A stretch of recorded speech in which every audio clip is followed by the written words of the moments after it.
Good evening and welcome to the May 6th, 2019 School Committee meeting. I'd like to call the meeting to order. Mrs. Kennedy, would you kindly call the roll? Mr. Cantor? Here. Mr. Cole? Here. Mr. Menon? Here. Mayor Holliday? Present. Mr. Hawkeizer? Here. Mr. Reardon? Here. And Mr. Carroll? Here. All present. Thank you. Please stand for the Pledge of Allegiance. I pledge allegiance to the flag of the United States of America and to the republic for which it stands, one nation, under God, indivisible, with liberty and justice for all. Thank you. Mr. Menon? Do we have any warrants, Mr. Cole? Yeah, we have two warrants. The first warrant, I move that the following named bills of the Newburyport Public Schools amounting in the aggregate $16,525.99 be approved and forwarded to the city auditor for payment. There are no conflicts. Second. Discussion. All those in favor? Aye. Passes. The next warrant, I move that the following named bills of the Newburyport Public Schools amounting in the aggregate $272,499.36 be approved and forwarded to the city auditor for payment. There are no conflicts. Second. Discussion. All those in favor? Aye. Passes. We have a set of minutes as well. Thank you, Mr. Cole. We have a set of minutes for Tuesday, April 23rd, 2019. Do I have a motion to approve? So moved. Second. Second. Any discussion? Changes? Mr. Cole? I believe there's language in there that refers to Mr. Reardon making a second, but he was absent from the meeting. Oh, because I was in his seat. It would have been a long second. Yeah, So, yeah. it was a long second, a very long second. Okay. Yeah, do we remember who seconded it? Brian, could you have seconded it? I Because you were could've, sitting in 'cause the I was seat. sitting there, yeah. So we should just change it to Sean Reardon, also known as Brian Callahan. Our nameplates were reversed tonight, so it's, Oh, were they? Oh, yeah. That's cute, guys. That's all right. Trying to fool us, huh? So, with the amendment? yeah. I was All those in completely ready to favor? like Brian. Aye. Aye. I'm going to turn it over to the superintendent now. We have one of our favorite parts of the meeting. Awesome. For every school committee meeting, we've been recognizing staff and students, and we really want to take an opportunity to recognize the students that are here tonight, but also John Weber and John Reynolds. And really, they're going to give us a short presentation of what they've done with the students, and really with a focus on volunteerism, citizenship, community stewardship. And I just really want to credit both of them for the work that they do outside the school and preparing this program for our students, and really commend our students, the Knox students, on all, I would say, throughout the year, the Knox students in various ways of really believing in and displaying the Knox advantage of making our, not only the school community a better place from a student perspective, but the greater community. And these middle school students that we're going to recognize tonight, I'm sure in the next 4 years, they'll be back with some bigger and better projects along the way. So at this time, I'd like to call up Mr. Weber and Mr. Reynolds to come on up and short presentation, and then after that, we'll have some certificates for both of you, and then also, I'd like to have you guys recognize the students that are with us tonight. Thank you.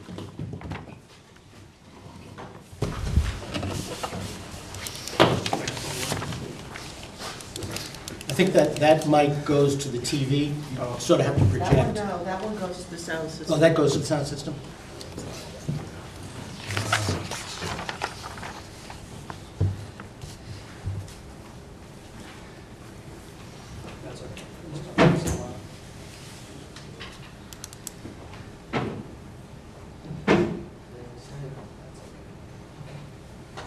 That's okay, we can talk nice and loud. Thank you to the members of the school committee for having us here tonight, Superintendent Gallagher for inviting us to come and speak, talk a little bit about what it is that we've been doing this year as kind of a new/old pilot project. For quite a few years now, John has been one of the people involved in place-based education in Newburyport, taking kids outside of the traditional classroom setting, bringing them kind of into that interactive learning experience in the field. Also, a number of years back, we started a project in my classroom talking a little bit about the history of our city and kind of focusing on the students becoming the experts, or that next generation that can tell the story of Newburyport. And it was last year that we started to put our heads together and went to Mrs. Furlong and wrote up a curriculum proposal to Ms. Fig, and everything was approved and everyone was excited about it. And this year we've had a lot of success in being outside of the classroom, working with kids, with members of the community in various museums, the Custom House Maritime Museum, the Cushing House Museum, or the Old Newbury Historical Society, just to name a few. The presentation we have here for you, just a couple of slides, some from this year and some from years past, just to kind of showcase a little bit about what it is that we do. So I'm just going to go through in order here, starting with some volunteerism. This all started really 2 years ago. So when John and I came across National Volunteer Week, and I had never known that such a week existed. And it was really neat to see all of the different volunteer projects across the country that were taking place. People of all ages doing a number of different things in their own communities to give back. So we thought, sat together and thought, it'd be nice to bring our students into the community, really become those stewards of the community, and to kind of give back and to be involved. So we talk in our classroom about why volunteering is important for a number of reasons. Most notably at the bottom there, accepting responsibility for and contributing to your own community. This slide, these pictures are from last year, but up in the left-hand corner, we highlighted some of the Clipper values. And one of the Clipper values that we have and we talk about a lot at the NOC is, do I accept responsibility for contributing to my local or my global community? And at the NOC Middle School, we have all kinds of different programs at all grade levels, 6, 7, and 8, that really emphasize these things. With the 6th grade, it's learning about, and participating in, as these students did last year, in the World Expo, learning about different cultures around the world. In the 8th grade, the I Am We presentations, which are phenomenal, talking about citizenship in action, tackling more complex social issues. In the 7th grade, we thought, what better way to talk about citizenship than on a local level, and to get out and to get involved and to get our hands dirty, quite literally. We hooked up with Glee Woodworth, a local historian, author, and volunteer. She spent many years in Peace Corps. She gives back countless hours to the city of Newburyport. She was thrilled and jumped at the opportunity to partner with us. And last year we started this with going out to some of the local cemeteries that were damaged over the winter storms. In Highland Cemetery alone, I believe it was just under 2,000 damaged or completely destroyed tombstones just from the storms and natural causes. So students helped repair a lot of those. We did 35 of them last year, and as you'll see, many more this year. We gathered lots and lots of debris. It's just overwhelming, for our DPW, to take care of a lot of that, to maintain. So we did our part, as well as, and John will speak to this in a few minutes when we talk about the science portion of this. But we also removed over 15 drum liners, the large 55-gallon bags of trash, just from the NOC grounds and the Fuller Field grounds, and from you can see in this picture here in this at the center, from that kind of ditch, what do we call that? Up in front. That's like a drainage ditch in front of the Fuller Field. It's a natural collection for trash because it blows all across the industrial park, and that's kind of like the catch-all right there. It goes up against the fence and ends up in that ditch. And it's the first thing you see when you come off the Scotland Road exit. You come into Newburyport and you're looking at a beautiful new field, and it's just not the best of sights to look at trash there. So the kids were great in getting in there and removing a lot of trash. This year we continued with that partnership and these students that are going to be up here in just a second talking about some of these trips. We went out and we repaired, cleaned, or preserved over 80 gravestones, as well as cleanup, as well as some service projects right on the Knock grounds. The bottom right-hand side, many of you that might drive by the Knock Middle School or the Mullen Upper Elementary might notice that the sign has been in disrepair. So there's actually some students here tonight that are kind of tackling this project. And John and myself are working with them to restore it, as well as Brad Balkus down in our tech engineering shop. These are just some additional pictures, again, out there in the community. You can see some of them had some fun with it. This is a slide I just threw in there, you know, the volunteerism, just to show the kids when we talk about it in class, doesn't stop, you know, here with us in the 7th grade. There's all types of volunteerism right up through Newburyport High School. And I showed them some of the work that we've done in the past and some of the different things that we've done with our different sports teams up there and volunteering in the community. I believe this is the last one on volunteerism. This is a pretty neat one, honoring service and sacrifice. This was started many years back. I should be careful how we use the word many years back. Sorry, Mrs. Furlong.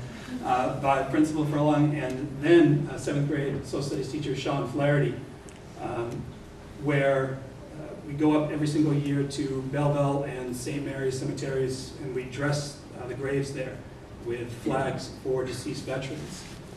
You know, it's a great service. We talk about volunteerism there as well, but obviously, you know, it takes on a kind of a deeper level when we talk about Memorial Day, when we talk about those lost. But another great service learning project that we do every year and continue to do since we took over for Lisa and for Sean. This is starting to get into the community preservation, the stewardship portion. And John can jump in here in just a minute here too about the science portion. But we kind of came up with our essential question, you would call it, for the year. What we wanted these kids to really kind of think about when we were doing these trips and when we were back in the classroom. So how do we effectively advocate for the preservation of our local history, community resources, environmental biodiversity, and city culture? And quite simply, place-based education, community preservation, and interdisciplinary learning.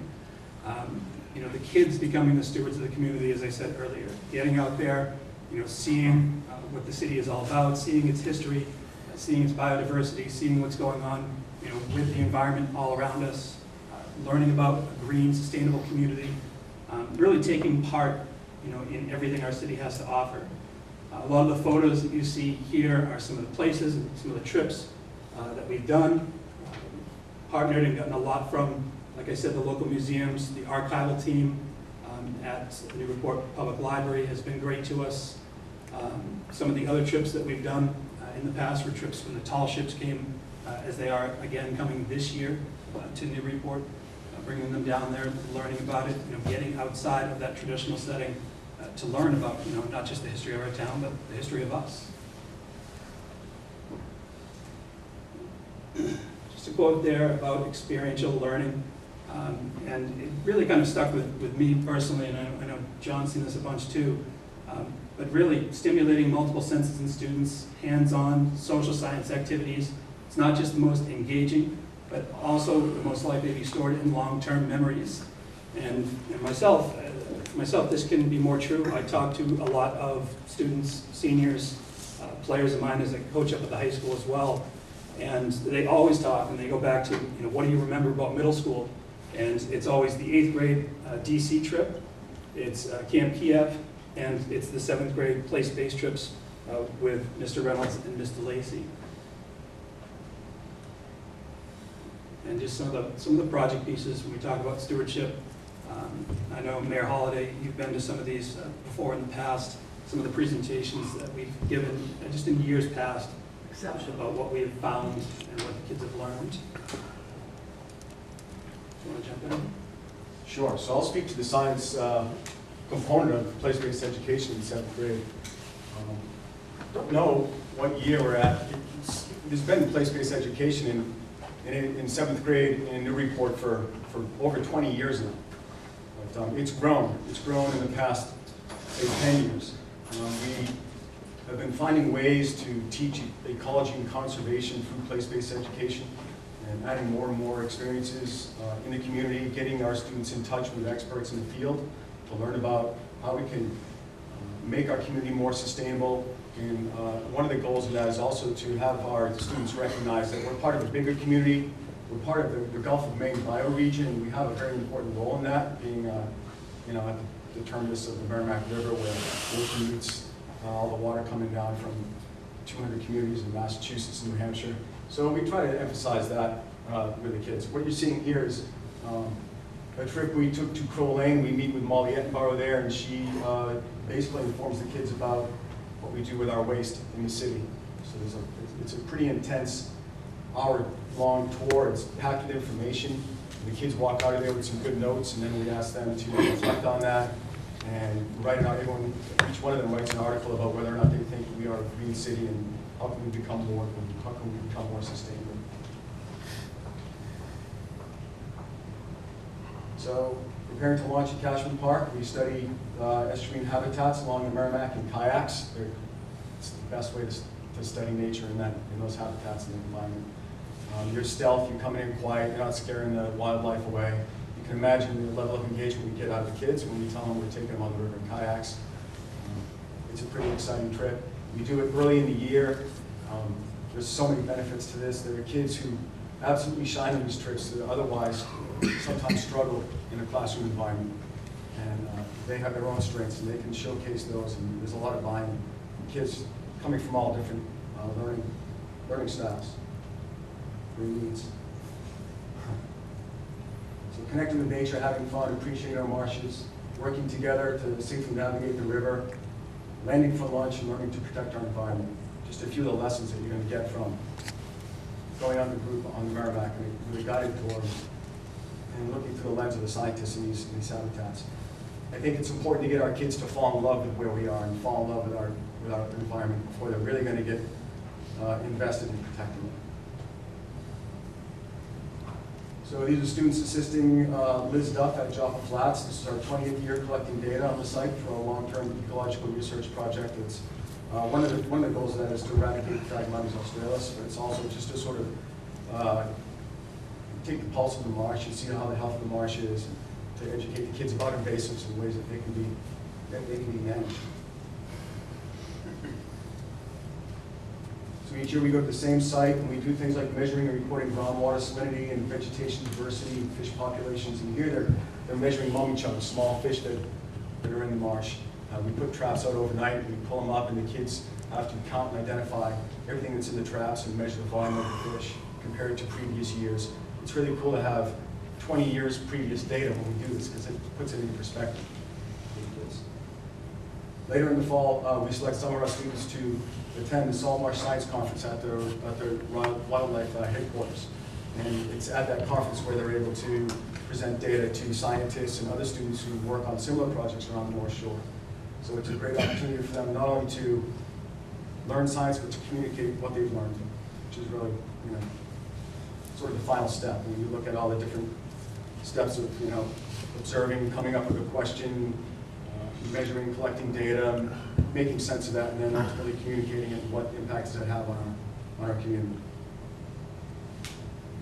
These students are at Sandy Point, and we're inventorying organisms and measuring abiotic features in different zones of the rocky intertidal habitat. We're so lucky here in this area to have such a diverse number of habitats to go to.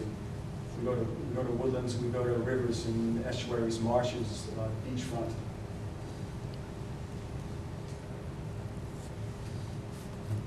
Sometimes place-based education doesn't even get us off campus. When we get enough snow, we like to teach our 7th graders how to make emergency snow shelters called quinzes. It's both a survival skill and a great hands-on way to learn about the water properties that are involved in the construction of them, why they work, why they keep heat inside them, why they can be strong enough to actually climb on while people are inside and it's not dangerous. I think it's a good lesson for kids too, because when we get a lot of snow around here, you probably remember when you would just burrow through a snowbank, right, from one end to the other with all the snow on top of you, it's pretty dangerous. So building a quincy properly avoids the potential of having like a catastrophic cave-in, because the walls are only a foot thick if you do it properly and dig from the inside out in all directions. So there's some good lessons there. Wait, what happened? Oh. That's it. That was nice. Okay. So what we'd like to do is just to kind of bring up our NOG students and introduce them. And they're going to talk for just a couple of minutes about what their experiences were this year and what they like most about place-based education. Come on up. So the students joining us tonight. We have Caleb Bauer, Addie Ferre, we have Nick Blanchett, Shelby Fisher, and Sasha Lane. Rita Kalian was going to be joining us as well, but unfortunately, she is sick. Why don't you guys come this way? Come on, Whoever I'll has step out of your way. Nice and loud, you guys got it. Jump right. What are your, give us your impressions of your experiences with place-based education. Go ahead, Sasha. Get in there. Okay, so I was one of the students who was selected to go on the science trip to like the Mass Audubon for the science conference, and it was really good for me because I learned more about public speaking, so I felt more comfortable doing stuff like this, and when I present my community stewardship project, I think I'll be more comfortable. I think that in other grades we weren't able to get out into the community like this as much, and being able to do this in the community and learning about it was really a great perspective for me, especially because I've done stuff that I have never really thought of doing, like picking up trash along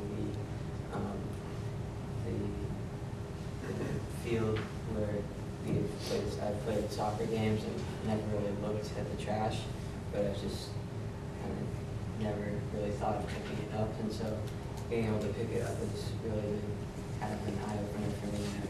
Now that I go by there every time, I'll look at it and see that the trash is not there anymore. And if there is any, then I might be able to just pick it up when I'm walking by. It was really fun to like get out into our community and see all the places that like you've never gotten to see like on the kayaking trip.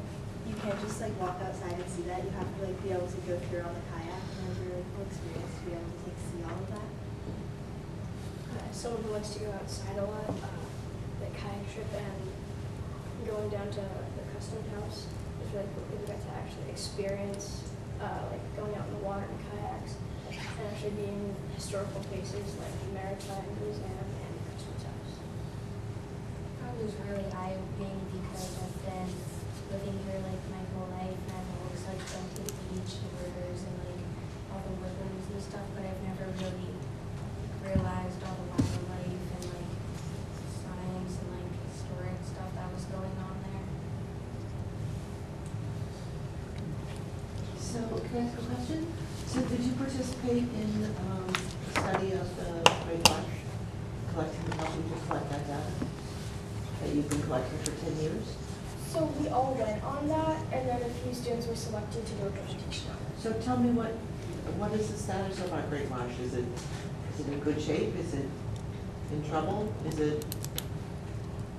Well, one of the main things, I've been, for the stewardship, I chose the salt marsh, and I've been studying that for the past few months, and I've learned that the storms have made a huge damage on Plum Island, and Plum Island is basically the main reason that the salt marsh exists, because if the salt marsh hadn't had Plum Island, then we wouldn't be able to, it doesn't protect the salt marsh, so the salt marsh would be getting severe damage from storms and stuff, and it would be causing it to wash away. So the keeping, like I did a walk by when we were putting sand back onto Plum Island, and that was kind of helping to keep Plum Island there while keeping the salt marsh there as well. Any other things you guys want to add? Maybe your favorite or your least favorite experience, or anything about as being outside activities made you feel more connected with the community at all?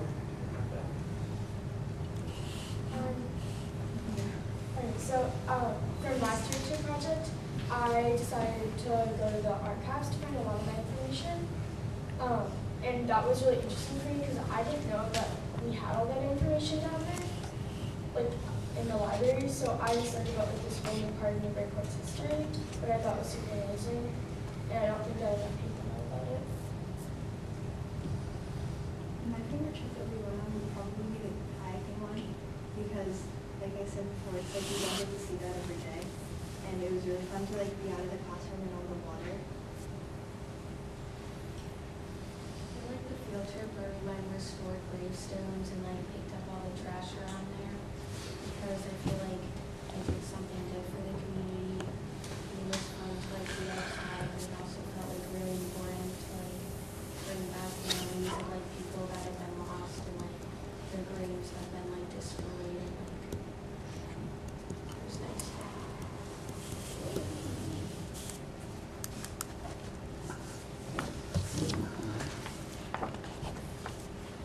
Anything else to add?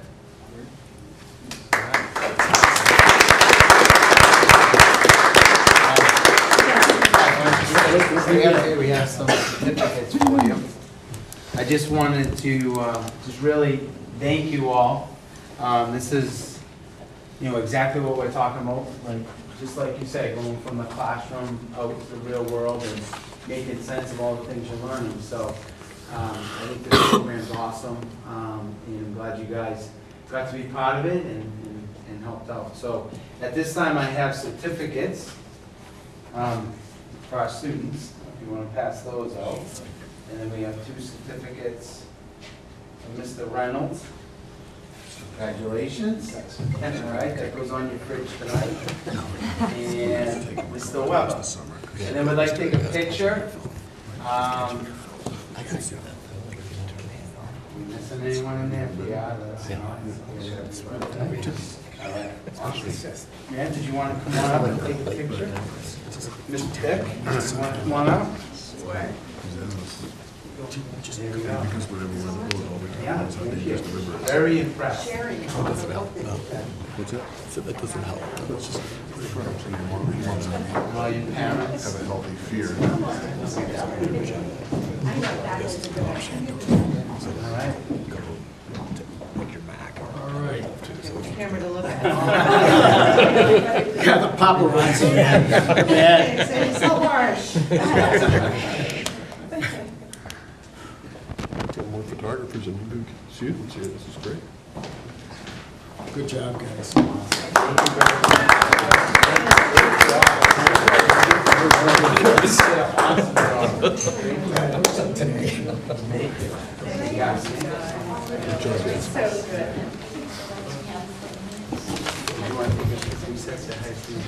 Yeah, I'm going to take just a couple of minutes to say hi to the parents and the kids.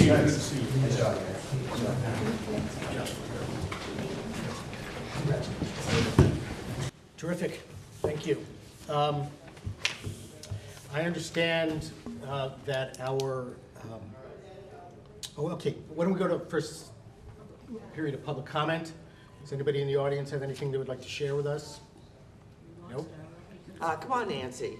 Okay, hearing none, I was about to make an excuse for the high school student rep, who I believe AP started today.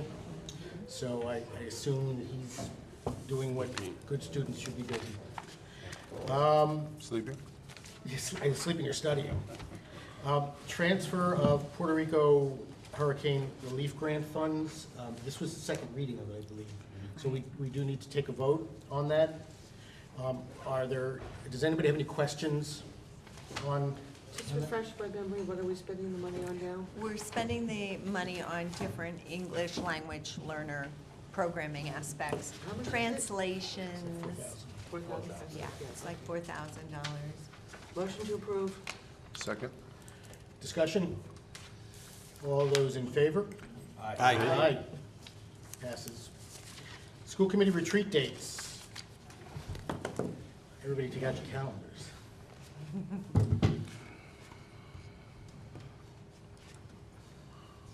We need to set a date for our retreat this summer. Does anybody know for sure that they've got like 2 weeks here, or they're gonna be out of the area at this point? Where are we looking? Are we looking July or August? I'm gonna be back and forth. I wanna suggest that, can we do a simple, hey, everybody email us your available dates, so we don't just sit Okay. here and go, well, I got, Yeah, okay. and then we'll know. Cause like, Okay. you know, we all have partners, we have to ask. August, July, what are we talking about? Well, I think last summer, we did July 30th, which worked for everybody, but I agree with school committee member Callahan in the sense of, if we send something out to everybody, we can all find the dates that work well with our extended leadership team to find some retreat dates, where if you know you have a vacation, we can put it all on one, and then we can come up collectively with Sounds good. a date that works. Okay, sounds good. So we should send them to you? Yeah, well, I'll have Kathy send it Kathy, out. okay. Yeah, to everybody. Good. Probably through Google or, We could even do a doodle poll. yeah, that makes sense. Next item is the Assistant Superintendent's Report. Wow, that came up early in the meeting. It did, another meeting where we didn't throw the dollar on the table. I know. And we still have executive session. That doesn't count for the dollar. Well, we're just busy. We're busy getting ready for our next season, which is summer. So we're busy planning summer professional development. We're busy formalizing our next cohort of the skills-based education programming that we're doing, and the work that we're going to continue to do with the first cohort. We're going to hang out with Billy Donegan tomorrow during our PDC meeting, so we can talk about how our Professional Development Council gets involved in the work that we're doing. So we've got a lot going on there. And then today I was just going to give you a very brief update. I did go to a workshop today in Devens around the accountability system to hear about the updates that the state is putting in place for this. And and I think the updates are all positive and moving in the right direction. There aren't that many. They are going to be expanding the advanced course list. So some of the things that they'll be accepting as advanced courses for one of the high school targets is going to be expanded. They've changed, they're recalculating the way they're looking at the participation rate for the subgroups. If you recall, last year we had some subgroups that were relatively small, and if you had 1 or 2 students not there for the exam, you didn't meet the participation targets. So they're recalculating that, and they're looking at all of the exams that the students in the subgroups take. So instead of calculating for each of the exams. So they calculated, for example, ELA, they calculated again for math, they calculated again for science if they took those. So now they'll be looking at all the tests that the students take and calculating with a much larger number, which should make that a little more fair. By next year, we'll be looking at 2 years of data, and the second year's data will be weighted a little bit heavier than the first year's data. So this year's data will be weighted at about 40% of the calculation, and next year's will be at 60%. And middle schools also did not fare well with the way they were calculating the chronic absenteeism at middle schools. Middle schools were all calculated in one big pot with elementary schools, and across the state, middle schools did not fare well because of how that was being calculated. So they're pulling middle schools out, and they're calculating them against other middle schools now rather than in conjunction with elementary schools. Are they gonna have a third category for K-8s? Yeah. They do, well, you know, they always calculate with like schools. So if you're a K-8, I imagine you would stay in that calculation of elementary, middle, combined with other like schools. And then there is going to be one additional reporting category. If you remember this year, you either met the target, or you were progressing towards the target, or you needed targeted assistance, or you were in a school of basic restructuring, a school that was in trouble.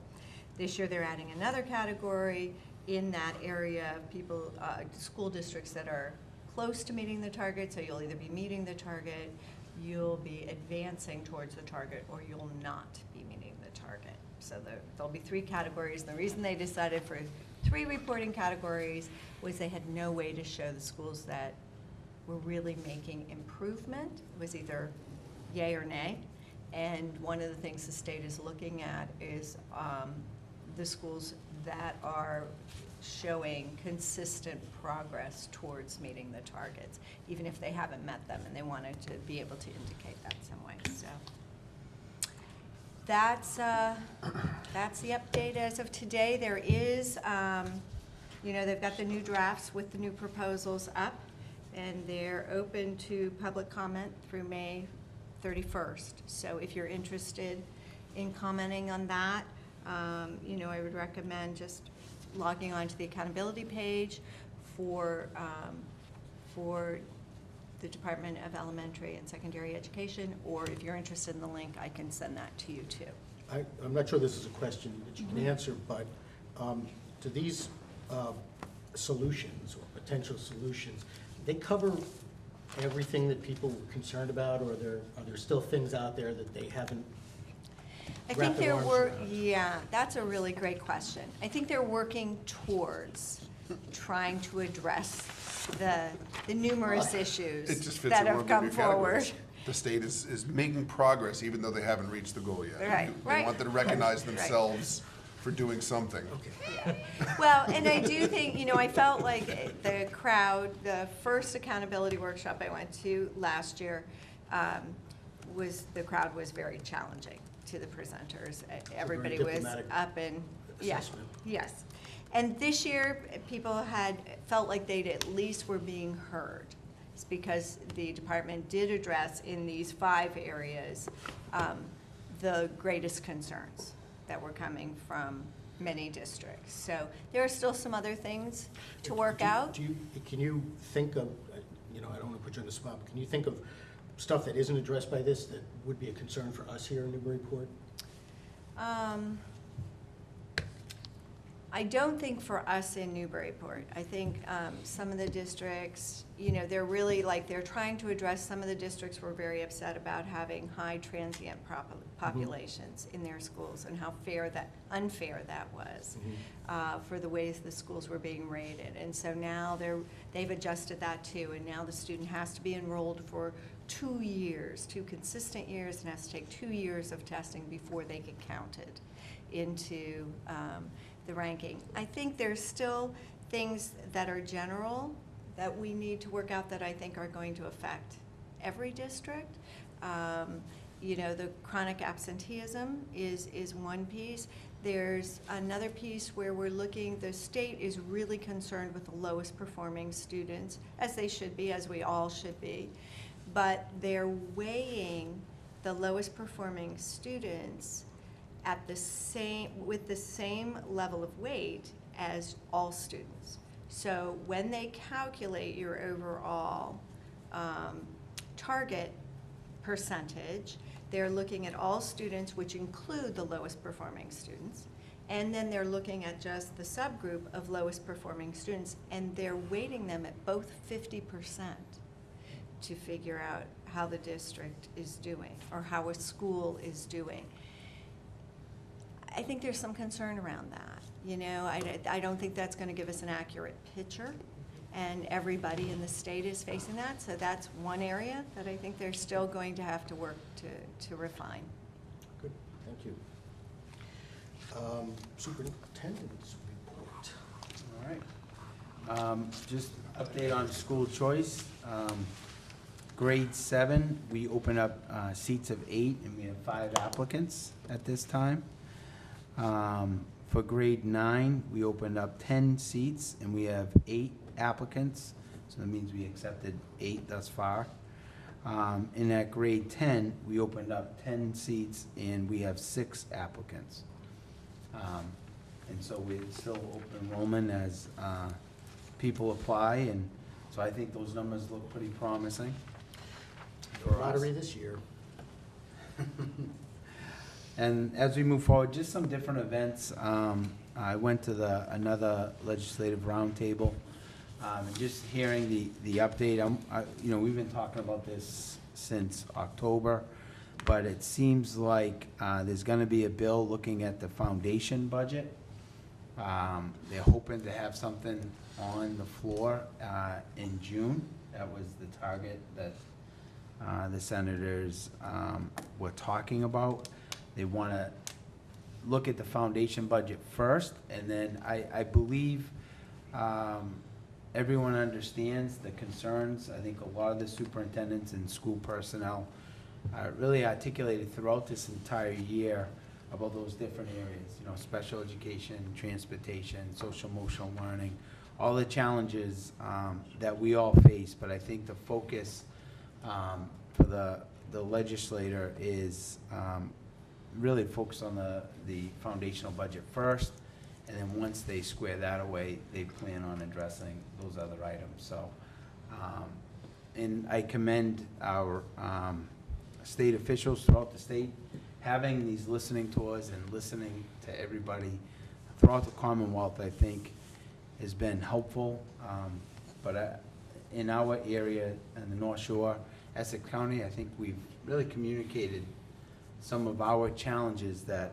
you know, restructuring a formula for the foundation budget may not necessarily assist, you know, different communities like in Newburyport and the North Shore. So I think they've heard that and they understand that. So we'll see what happens in June as they move forward. Suzical the musical was that was awesome. You know, I had the opportunity, grades 4 and 5, with assistance of middle school students. You know, just the Firehouse Center did a great job. They included all of the students, and it was just, I think, a great community night for everybody, and I really enjoyed it. It was a lot of fun, a lot of fun. Congratulations to all of those students too, you know, and we're talking about like real world experiences, having the ability, you know, to stand up, to communicate in theater. You know, for a lot of those students to sing and dance, they did an amazing job, and you know, it was awesome. I can't say enough about it. I think she got over 90 kids on stage. I know, right? For a play with 20 parts. So right, it was right. impressive. It was very, very impressive. And in the talent, I mean, and it was just great. You know, the performing arts throughout the year is just such a big fabric of this school community, and we have so many talented students in performing arts, and it was awesome. Extended leadership meeting we had last Thursday. I don't have it on there, but we really went back and looked at the strategic plan tied to the entry plan findings that I presented at school committee, and really went through every action step together, and which I think will help us start to develop our goals as we move forward into next year.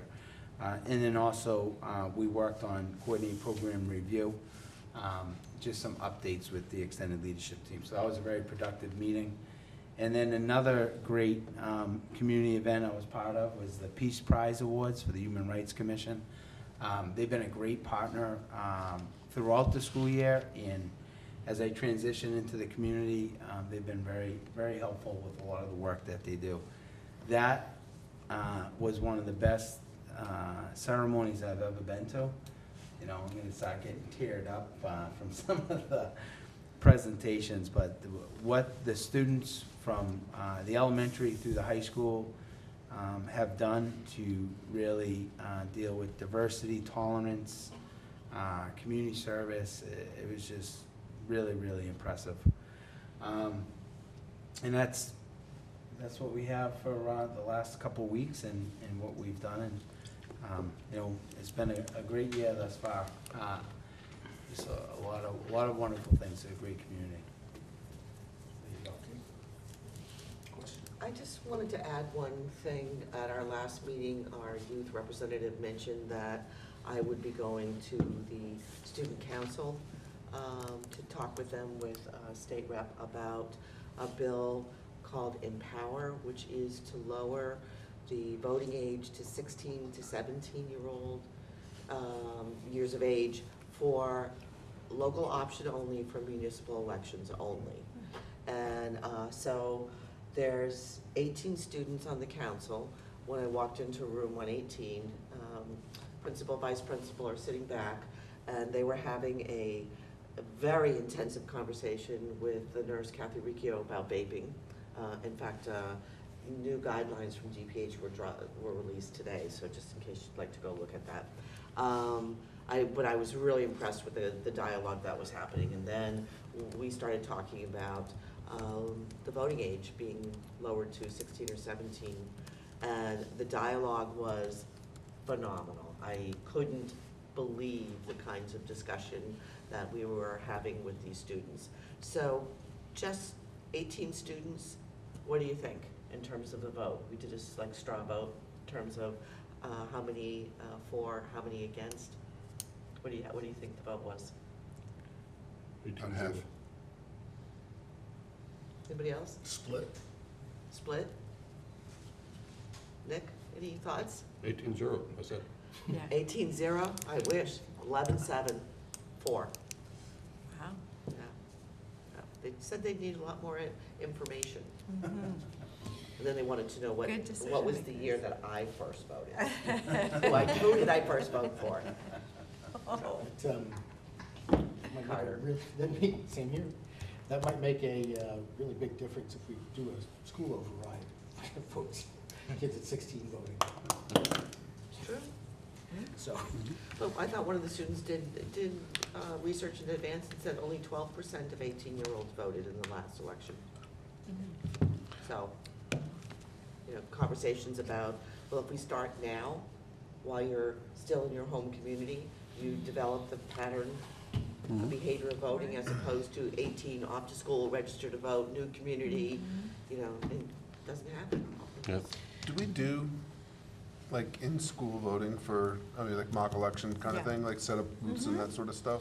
Yeah, every election, every, presidential election year we do. And they also are very engaged in, the local elections, and the students actually did the entire mayoral debate. All the questions, set it up, the whole thing, in the last election, so. The other thing that the high school does is we're coming on primary season, and they do a really wonderful project of getting a group of kids up to presidential candidates. Oh, up in New Hampshire, yeah. Yeah, it's amazing. We had one kid who got into a Mitt Romney, was it? Got into a Mitt Romney. It was like on national TV. It was very good. Yeah. But it's an interesting opportunity for them to go up and meet some of these candidates and hear what Really questioning. Good, I just wanted to share that with you. I was so impressed. Thank you So for that. impressed. Yeah. Joanna did not meet. Finance, We're scheduled for next Tuesday, I believe. okay. Policy, Policy, we're scheduled for a week from tonight. We are meeting with Principal Wolf and Vice Principal Testa. One item on the agenda is to review any changes to the handbook so that we can get it approved by the school committee as a whole before they have to send it to print. So. that's a change. Huh? That's a change. I know, about time. Before print, we get to vote? We actually get to see it. Well, we're hoping that happens. We're working. That's what we're trying. That's why we're trying to schedule it. The other piece of business that we will be touching on, recently added to the agenda, is just the process of the superintendent evaluation, which will continue pretty much with the same process that we've had in the past. The difference is two things. He's a rookie, so we can be nice to him. Secondly, no, but we can be. Second is, we didn't do an evaluation for Susan because she was on her way out last year. So You could say she was retiring, so. yeah, she was retiring. You're right. Sorry about that. So those of you who haven't gone through an evaluation, it's a standard form. You fill it out individually. You do not discuss it with any other members of the school committee, at least the content. Any questions about the process, you can direct to me and I'll be glad to help you. But the content is all done individually, and it's sent in to me. I consolidate it, and nobody knows how anybody evaluated the superintendent until we open the results up in public. We have a compiled version, which we present, and then we also give copies of our individual evaluations to the superintendent so they can learn from it. It's a fairly simple format. Probably the toughest is on the part of the superintendent, coming up with evidence that supports that particular goal or objective, and the other piece of it is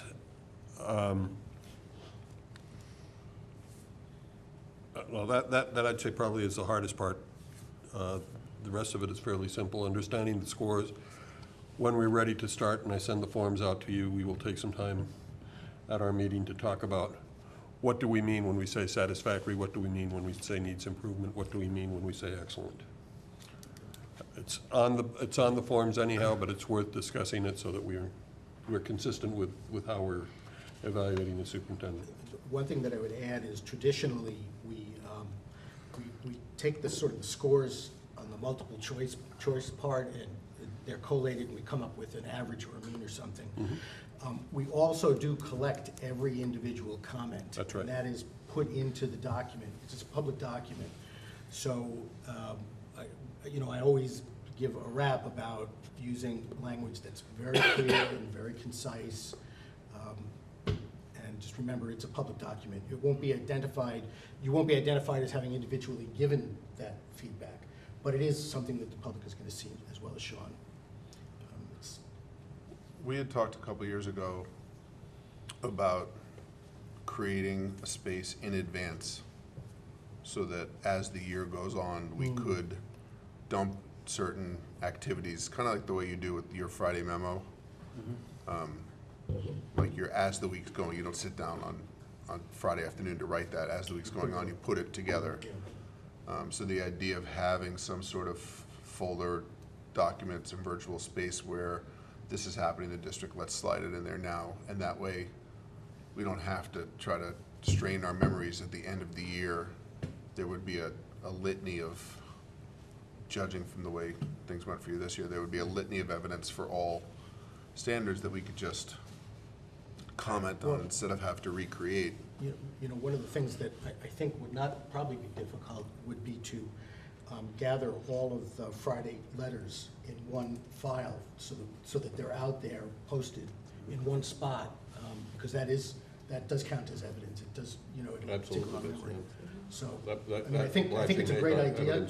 Very easy. And Right, going forward, we should do that. Right, I mean, the Friday memos themselves would count as communication, but the things you do within, that you're mentioning in the Friday memos, you could, I mean, I'm thinking of like you tag it the way you can on Teach Point, you could say, I did this and tag it with the different standards. If we could find a way to do that throughout the year, I think we would end up with a much better picture of your work than we've had in the past. My only question, and I don't know if I can answer this, but are we allowed to create shared Google Docs that we write in throughout the year? You would be able to create a document. I mean, we're not commenting, we're not discussing, we're not. It cannot be anywhere where it is visible to any other members of the school committee. It has to be an individual evaluation that is uncompiled. That's not what he's asking. Yeah, he's asking about. He's asking if we can do a folder in the cloud of Google Docs of all potential evidence that's just for absolutely. us to open and read and use as Absolutely. reference to Absolutely, we this. can do And that. I would assume Brian would be the guy to ask about this. If he does create a set of tags that identify what areas he's been working on, and just put them in the body of tagging at the end of each piece of his document, it could be searchable.